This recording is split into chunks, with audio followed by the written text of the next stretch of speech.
Hello everyone, welcome to my YouTube channel S tutorial home.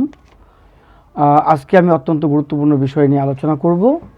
বিষয়টি হচ্ছে যে সমস্ত ছাত্র ছাত্রী মধ্যশিক্ষা পর্ষদ অনুমোদিত সরকারি স্কুলে পড়াশুনো করছো, আমাদের পশ্চিমবঙ্গ রাজ্য স্তরের যে সরকারি স্কুলগুলো রয়েছে সেই স্কুলে পড়াশুনো করছো, বিশেষ করে যারা এবছর ক্লাস নাইনের বাৎসরিক পরীক্ষায় পাশ করে ক্লাস 10-এ অ্যাডমিশন হয়েছো, ক্লাস 10-এ অ্যাডমিশন নিয়েছো, অর্থাৎ তোমরা এখন বর্তমানে দশম শ্রেণীর ছাত্র, অর্থাৎ ক্লাস 10-এর ছাত্র। তোমাদের ইতিমধ্যেই বিভিন্ন স্কুলে ইউনিট টেস্ট পরীক্ষা শুরু হয়েছে, ফার্স্ট ইউনিট টেস্ট পরীক্ষা। এই ফার্স্ট ইউনিট টেস্ট পরীক্ষার আজকে যে বিষয় নিয়ে আমি আলোচনা করব, বিষয়টি হলো ভূগোল সাজেশন। 40 নম্বরের পরীক্ষা হবে 1.5 ঘন্টার মধ্যে। 1.5 ঘন্টার মধ্যে 40 নম্বরের পরীক্ষা দিতে হবে। ভূগোল এর উপর আজকে আলোচনা করব। ভূগোলের বিষয় মানে সাজেশন নিয়ে আলোচনা করব, অত্যন্ত গুরুত্বপূর্ণ সাজেশন। যে সমস্ত ছাত্রছাত্রী আলাদা করে ক্লাস 10-এ বর্তমান রানিং রেগুলার স্টুডেন্ট রয়েছে, যারা বিভিন্ন জায়গায় প্রাইভেট টিউশন পড়ছো, হয়তো ইতিহাস ভূগোলটাকে আলাদা করে স্পেশাল পড়ছো, বা কেউ আলাদা করে ভূগোল পড়ছো স্পেশাল, ইংরেজিটা আলাদা পড়ছো, অঙ্ক 2 বিজ্ঞান আলাদা পড়ছো, এরকম অনেক স্টুডেন্টই রয়েছে যারা বিভিন্ন ভাবে তোমরা প্রাইভেট টিউশন পড়ছো, যার যেরকম ক্যাপাসিটি আর্থিক অবস্থা রয়েছে সে সেভাবে পড়াশোনা করছো।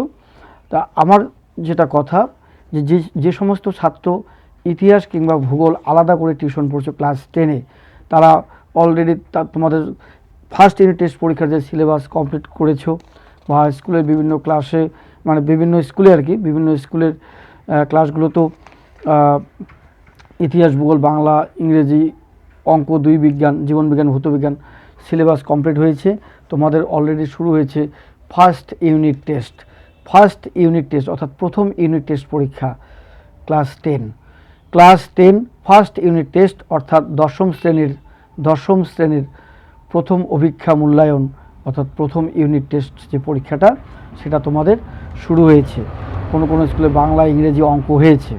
আজকে আমি যে বিষয় নিয়ে আলোচনা করব সেই বিষয়টি হচ্ছে ভূগোল, অর্থাৎ জিওগ্রাফির উপর আলোচনা করব। এই জিওগ্রাফির যে প্রশ্নগুলো এই মুহূর্তে আমি বলবো অত্যন্ত গুরুত্বপূর্ণ। এই প্রশ্নগুলো কিন্তু পরীক্ষায় আসার সম্ভাবনা রয়েছে, তোমরা কমন পাবে। 40 নম্বরের পরীক্ষা হবে, 1.5 ঘন্টার টাইম, ঠিক আছে?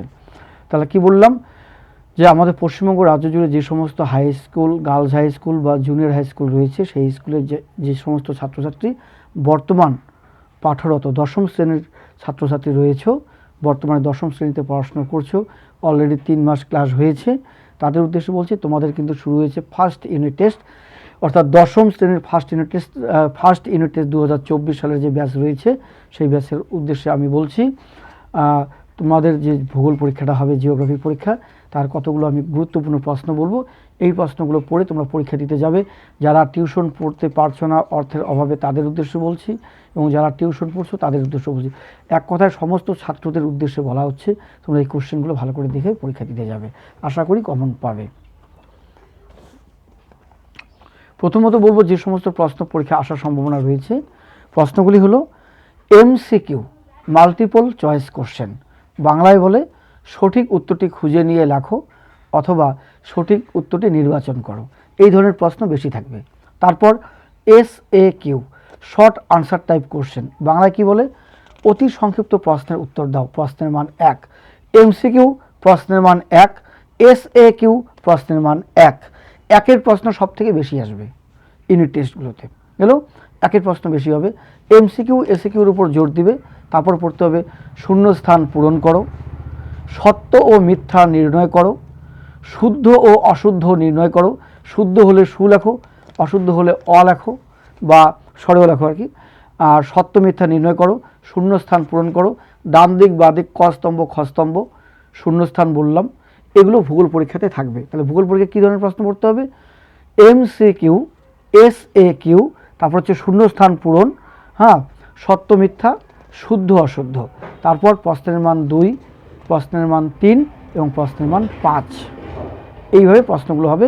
ভূগোলের প্রথম অধ্যায় এবং পঞ্চম অধ্যায় যে রয়েছে ভারতের ভূপ্রকৃতি জলবায়ুর উপর, সেই চ্যাপ্টারটা পড়তে হবে। ঠিক আছে।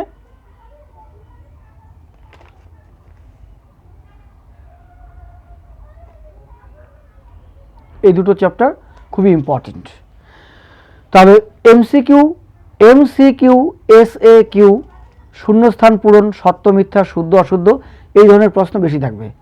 আর আজকে আমি এই মুহূর্তে কিছু এসএকিউ, প্রশ্নের মান 2, 3, 5 এগুলো বলবো প্রথম অধ্যায় এবং পঞ্চম অধ্যায়। তোমরা এই প্রশ্নগুলো খাতায় নোট করে নাও, কোশ্চেনগুলো তুলে নাও, এগুলো পড়ে পরীক্ষা দিতে যাবে। অত্যন্ত গুরুত্বপূর্ণ প্রশ্ন। এটা শুধু ইউনিট টেস্টের সাজেশন নয়, এটা পরবর্তী যে পরীক্ষাগুলো তোমরা দিবে, টেস্ট ফাইনাল দিবে, তখন এই প্রশ্নগুলো অত্যন্ত গুরুত্বপূর্ণ। ঠিক আছে, সেই পরীক্ষাগুলোর জন্য এবং ফার্স্ট ইউনিট টেস্টের জন্য তো অত্যন্ত গুরুত্বপূর্ণ। ঠিক আছে, কিছু আমি বলছি 1, 2 এর প্রশ্ন প্রথম অধ্যায় থেকে। প্রথম অধ্যায়ের নাম বহির্জাত প্রক্রিয়া। এই বহির্জাত প্রক্রিয়া থেকে প্রশ্নের মান 1 অর্থাৎ এসএকিউ এবং প্রশ্নের মান 2। হ্যাঁ, প্রশ্নের মান 1 এবং 2 বলবো। আর এমসিকিউ শূন্যস্থান, শুদ্ধ অশুদ্ধ, সত্য মিথ্যা তোমরা টেক্সট বইয়ের পিছনে অনুশীলনীতে যেগুলো প্রশ্ন রয়েছে খুঁটিয়ে খুঁটিয়ে সেগুলো পড়ে নেবে। তাহলে আজকে এই মুহূর্তে দশম শ্রেণীর ভূগোল অর্থাৎ জিওগ্রাফির প্রথম অধ্যায়ে বহির্জাত প্রক্রিয়া থেকে প্রশ্নের মান 1 এবং 2 তোমাদের বলছি, এগুলো খাতায় তুলে নিয়ে পড়ে নেবে। তোমাদের ফার্স্ট ইউনিট টেস্টে কমন পড়বে। নাম্বার 1, বহির্জাত প্রক্রিয়া কি? বহির্জাত প্রক্রিয়া কি? নাম্বার 2, পুঞ্জিত ক্ষয় কি? পুঞ্জিত ক্ষয় কি? নগিনী ভবন কি? নগিনী ভবন কি? অত্যন্ত গুরুত্বপূর্ণ। দোআব কি? প্রপাতকূপ কি? প্রপাতকূপ। মন্থকূপ কি? মন্থকূপ কি? ড্রামলিন কি? জল বিভাজিকা কাকে বলে? জল চক্র কি? নদী উপত্যকা কাকে বলে? নদী উপত্যকা কাকে বলে? ফিয়র্ড কাকে বলে? ফিয়র্ড। ইনসেলবার্স কি? ইনসেলবার্স কি? পাখির পায়ের মতো বদ্বীপ কোন নদীর মোহনায় রয়েছে বা আছে? ভারতের উচ্চতম জলপ্রপাতের নাম কি? ভারতের উচ্চতম জলপ্রপাতের নাম কি? এটা পড়তে হবে। আর পড়তে হবে পৃথিবীর বৃহত্তম উপত্যকা হিমবাহের নাম কি? কিউশেক ও কিউমেক কি? কিউশেক ও কিউমেক কি? এটা ভালো করে পড়ে নেবে। কিউশেক ও কিউমেক কি? পৃথিবীর বৃহত্তম উপত্যকা হিমবাহের নাম কি? এটা বললাম। ঝুলন্ত উপত্যকা কাকে বলে? ঝুলন্ত উপত্যকা কাকে বলে? হিমশৈল কাকে বলে? হিমশৈল কাকে বলে? হিমপ্রাচীর কি? হিমশৈল কি? শিব বালিয়ারি কি? বারখান কি? বারখান বালিয়ারি, শিব বালিয়ারি। এগুলো হচ্ছে 1 এবং 2 এর জন্য পড়ে নেবে। মিয়েন্ডার, মন্থকূপ, প্রপাতকূপ এগুলো বললাম। এরপরে মান 3 মানে 3 কোশ্চেন, বায়ু কি কি প্রক্রিয়ায় বহন কাজ করে? বায়ু কি কি প্রক্রিয়ায় বহন কাজ করে? এটা গুরুত্বপূর্ণ প্রশ্ন। বায়ু কি কি প্রক্রিয়ায় বহন কাজ করে? সব নদীর মোহনায় বদ্বীপ সৃষ্টি হয় না কেন? সব নদীর মোহনায় বদ্বীপ সৃষ্টি হয় না কেন? তারপর নাম্বার 3, নদী অববাহিকা ও জল বিভাজিকার মধ্যে পার্থক্য। নদী অববাহিকা ও জল বিভাজিকার মধ্যে পার্থক্য। নদী অববাহিকা ও জল বিভাজিকার মধ্যে পার্থক্য। এরপরে কি বলবে? নদী উপত্যকা ও হিমবাহ উপত্যকার মধ্যে পার্থক্য। নদী উপত্যকা ও হিমবাহ উপত্যকার মধ্যে পার্থক্য। এরপর কি বলবে? ইয়ারদাং ও জুগানের মধ্যে পার্থক্য। চিত্রসহ অশ্বক্ষুরাকৃতি হ্রদের উৎপত্তি লেখো। চিত্রসহ অশ্বক্ষুরাকৃতি হ্রদের উৎপত্তি লেখো। নদীর মোহনায় বদ্বীপ কেন গড়ে ওঠে? নদীর মোহনায় বদ্বীপ কেন গড়ে ওঠে? এরপরে পড়বে রসে মতানে ও ড্রামলিনের মধ্যে পার্থক্য। রসে মতানে ও ড্রামলিনের মধ্যে পার্থক্য এগুলো পড়বে। এরপরে কি পড়বে? এরপরে পড়তে হবে 5 নম্বরের জন্য যে প্রশ্নগুলো পড়বে প্রথম অধ্যায় থেকে ফার্স্ট ইউনিট টেস্টের জন্য। নাম্বার 1, নদীর সঞ্চয় কাজের ফলে গঠিত, নদীর সঞ্চয় কাজের ফলে গঠিত যে কোনো 3টি ভূমিরূপের পরিচয় দাও। মানে চিত্রসহ যে কোনো 3টি ভূমিরূপের পরিচয় দাও। এরপর কি বলবে? নদীর ক্ষয়কার্যের ফলে গঠিত যে কোনো 3টি ভূমিরূপের পরিচয় দাও চিত্রসহ। নদীর ক্ষয়কার্যের ফলে গঠিত, নদীর ক্ষয়কার্যের ফলে গঠিত, নদীর ক্ষয়কার্যের ফলে গঠিত যে কোনো 3টি ভূমিরূপের পরিচয় দাও চিত্রসহ। বা হিমবাহের ক্ষয়কার্যের ফলে গঠিত যে কোনো 3টি ভূমিরূপের পরিচয় দাও চিত্রসহ। অথবা বায়ুর ক্ষয়কার্যের ফলে গঠিত যে কোনো 3টি ভূমিরূপের পরিচয় দাও চিত্রসহ। তাহলে নদীর ক্ষয়কার্য অথবা সঞ্চয় কার্যের ফলে গঠিত যে কোনো 3টি ভূমিরূপ চিত্রসহ বর্ণনা দিতে হবে। হয় ক্ষয়কার্য আসবে অথবা সঞ্চয় কার্য আসবে। সঞ্চয় কার্য যদি প্রশ্ন আসে তাহলে ক্ষয়কার্য আসবে না, ক্ষয়কার্য প্রশ্ন আসলে সঞ্চয় কার্য আসবে না। ঠিক আছে, এই নদী হিমবাহ এবং বায়ু তিনটে থেকে যে কোনো একটা 5 নম্বরের প্রশ্ন আসবে, হয় সঞ্চয় কার্য অথবা ক্ষয় কার্য। 3টি ভূমিরূপ বা 2টি ভূমিরূপের চিত্রসহ বর্ণনা দাও, এগুলো পড়তে হবে। বা জলপ্রপাত বদ্বীপ কীভাবে গঠিত হয় তার চিত্রসহ আলোচনা করো, এগুলো পড়বে। এরপরে পঞ্চম অধ্যায় থেকে গুরুত্বপূর্ণ প্রশ্ন পড়বে। এসে কেউ আমি প্রথমত 1 আর 2 বলে নিই। পঞ্চম অধ্যায় থেকে ভারতের দক্ষিণতম স্থলবিন্দুর নাম কি? ভারতের দক্ষিণতম স্থলবিন্দুর নাম কি? ভারতের মূল ভূখণ্ডের দক্ষিণতম অংশের নাম কি? ভারতের মূল ভূখণ্ডের দক্ষিণতম অংশের নাম কি? ভারত ও পাকিস্তানের সীমারেখার নাম কি? ভারত পাকিস্তানের সীমারেখার নাম কি? ভারত ও চীনের সীমারেখার নাম কি? ভারত ও আফগানিস্তানের সীমারেখার নাম কি? এই সীমারেখার নাম ভারত ও পাকিস্তানের সীমারেখার নাম, ভারত ও আফগানিস্তানের সীমারেখার নাম, ভারত ও চীনের সীমারেখার নাম, 3টার মধ্যে একটা আসার সম্ভাবনা রয়েছে। আর ভারতের দক্ষিণতম স্থলবিন্দুর নাম এবং ভারতের মূল ভূখণ্ডের দক্ষিণতম অংশের নাম, ভেরি ভেরি ইম্পর্টেন্ট। তারপর সার্ক এর সদর দপ্তর কোথায় অবস্থিত, বা সার্ক কি, সার্কের পুরো নাম, বা সার্কের বর্তমান সদস্য সংখ্যা কত? সার্ক SAARC, সার্কের পুরো নাম এবং সার্কের কি বললাম মোট সদস্য সংখ্যা কত, এগুলো পড়তে হবে। ঠিক আছে, এগুলো ভালো করে পড়ে নেবে। ঠিক আছে, এগুলো অত্যন্ত গুরুত্বপূর্ণ। আর কয়েকটা কোশ্চেন আমি বলছি, তোমরা মিলে নাও, এগুলো পড়ে নেবে। ঠিক আছে, সেগুলো হচ্ছে এগুলো তো বললাম।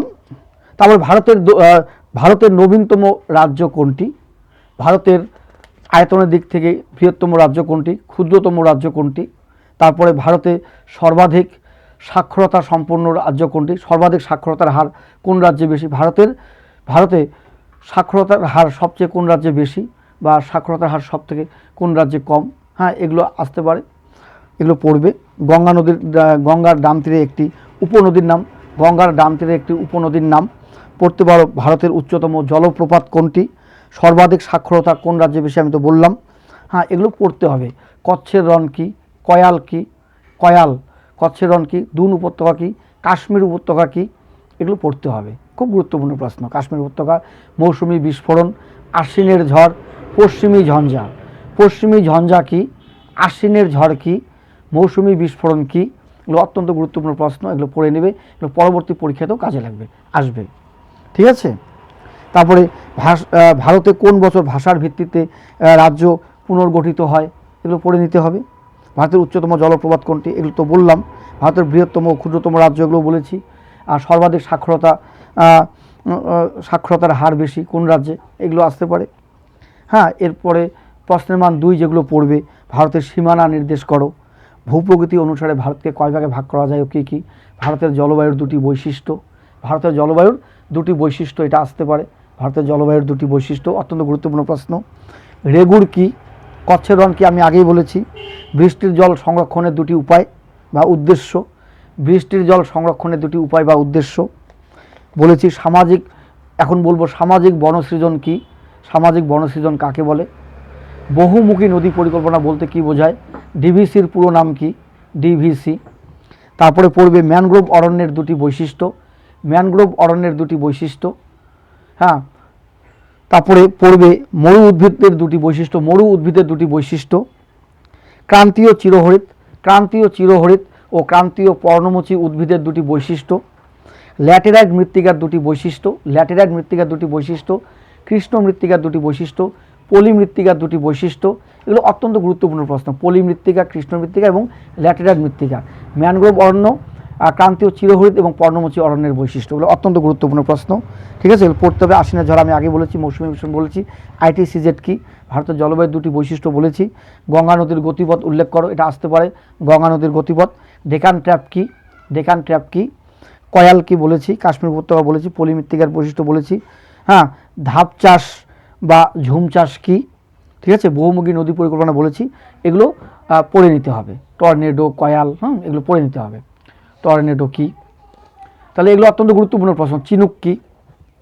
তো আমি এখন যেটা বলবো প্রশ্নের মান 3, এগুলো বলবো। নাম্বার 1, পশ্চিমঘাট ও পূর্বঘাট পর্বতের 3টি পার্থক্য বা 2টি পার্থক্য। পশ্চিমঘাট পর্বত ও পূর্বঘাট পর্বতের মধ্যে 2টি পার্থক্য অথবা 3টি পার্থক্য আসতে পারে। বা পশ্চিম উপকূল পশ্চিম উপকূল ও পূর্ব উপকূলের মধ্যে তিনটি পার্থক্য, এই দুটোর মধ্যে একটা আসবে, হয় পশ্চিম ঘাট পর্বত আর পূর্ব ঘাট পর্বতের মধ্যে পার্থক্য, অথবা পশ্চিম উপকূল ও পূর্ব উপকূলের মধ্যে পার্থক্য। এই দুটোর প্রশ্নের মধ্যে একটা কোনো না কোনো স্কুলে আসবেই ইউনিট টেস্টে। পশ্চিম উপকূল ও পূর্ব উপকূলের মধ্যে পার্থক্য, পশ্চিমঘাট পর্বত অথবা পশ্চিমঘাট পর্বত ও পূর্বঘাট পর্বতের মধ্যে পার্থক্য, পশ্চিমঘাট পর্বতের সঙ্গে পূর্বঘাট পর্বতের পার্থক্য, অথবা আসতে পারে পশ্চিম উপকূলের সঙ্গে পূর্ব উপকূলের পার্থক্য। এরপরে কি সব থেকে ইম্পর্টেন্ট কোশ্চেন যেটা বলবো, উত্তর ভারতের নদ নদী ও দক্ষিণ ভারতের নদ নদীর মধ্যে পার্থক্য লেখো। সেটা তিনটি পার্থক্য আসতে পারে, 3 নম্বর আসলে 3টি পার্থক্য দিবে, আর 5-এ আসলে 5টা 6টা যা পারো দিবে। 3 নম্বরও আসতে পারে, 5 নম্বরও আসতে পারে। কি বললাম প্রশ্নটা, উত্তর ভারতের নদ নদীর সঙ্গে দক্ষিণ ভারতের নদ নদীর পার্থক্য। কমন কোশ্চেন, জল সংরক্ষণের গুরুত্ব ও পদ্ধতি উল্লেখ করো। জল সংরক্ষণের গুরুত্ব ও পদ্ধতি উল্লেখ করো। পরের প্রশ্ন, করমণ্ডল উপকূলে বছরে 2বার বৃষ্টিপাত হয় কেন? করমণ্ডল উপকূলে বছরে 2বার বৃষ্টিপাত হয় কেন? ঠিক আছে, এটা ইম্পর্টেন্ট। ভারতের পশ্চিম বাহিনী নদীর বদ্বীপ গড়ে ওঠেনি কেন? মানে নদীতে বদ্বীপ গড়ে ওঠেনি কেন? ভারতের পশ্চিম বাহিনী নদীতে বদ্বীপ গড়ে ওঠেনি কেন? অত্যন্ত গুরুত্বপূর্ণ প্রশ্ন। উত্তর ভারতের নদ নদীর সঙ্গে দক্ষিণ ভারতের নদ নদীর পার্থক্য, অথবা পূর্ব উপকূলের সঙ্গে পশ্চিম উপকূলের পার্থক্য, অথবা পশ্চিম ঘাট পর্বতের সঙ্গে পূর্ব ঘাট পর্বতের পার্থক্য। এর মধ্যে আসবে ভারতের শীতকাল শুষ্ক কেন? ভারতের শীতকাল শুষ্ক কেন? ভারতের অরণ্য সংরক্ষণের 3টি পদ্ধতি। ভারতে অরণ্য সংরক্ষণের 3টি পদ্ধতি, বা ভারতের জলসেচের প্রয়োজনীয়তা, বা ভারতে কয়টি পদ্ধতিতে জলসেচ করা হয় ও কি কি, বা স্বাভাবিক উদ্ভিদ কাকে বলে? স্বাভাবিক উদ্ভিদের শ্রেণী বিভাগ করো।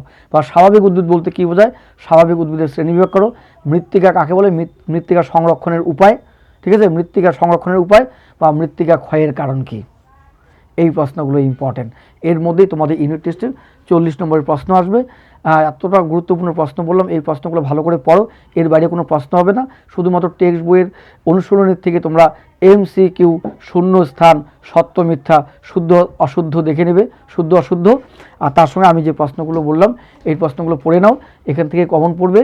আর এই প্রশ্নগুলো এতটা ইম্পর্টেন্ট, ফার্স্ট ইউনিট টেস্ট দেওয়ার পরে যখন তোমরা পরবর্তীতে যে টেস্ট বা ফাইনাল পরীক্ষা যখন দেবে, তখনও কিন্তু এই প্রথম অধ্যায় থেকে এই প্রশ্নগুলো অত্যন্ত গুরুত্বপূর্ণ। এবার মানে পড়ে নেবে, তারপর যখন রিভাইজ দেবে, রিভাইজের সময় এই প্রশ্নগুলো পড়ে নেবে, পরবর্তী পরীক্ষাতে যথেষ্ট তোমাদের উপকৃত হবে, তোমাদের সাহায্য হবে। এই প্রশ্নগুলো অত্যন্ত গুরুত্বপূর্ণ। এই ভিডিওটি প্রথম থেকে শেষ পর্যন্ত দেখবে। আমি আজকে যে ভিডিওটি করলাম অত্যন্ত গুরুত্বপূর্ণ, প্রথম থেকে শেষ পর্যন্ত দেখবে। এবং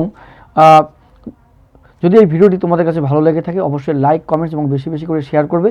আর যারা এখনও পর্যন্ত আমার চ্যানেলটিকে সাবস্ক্রাইব করোনি, আমার ইউটিউব চ্যানেলটিকে সাবস্ক্রাইব করোনি, অবশ্যই আমার এই ইউটিউব চ্যানেলটিকে সাবস্ক্রাইব করবে।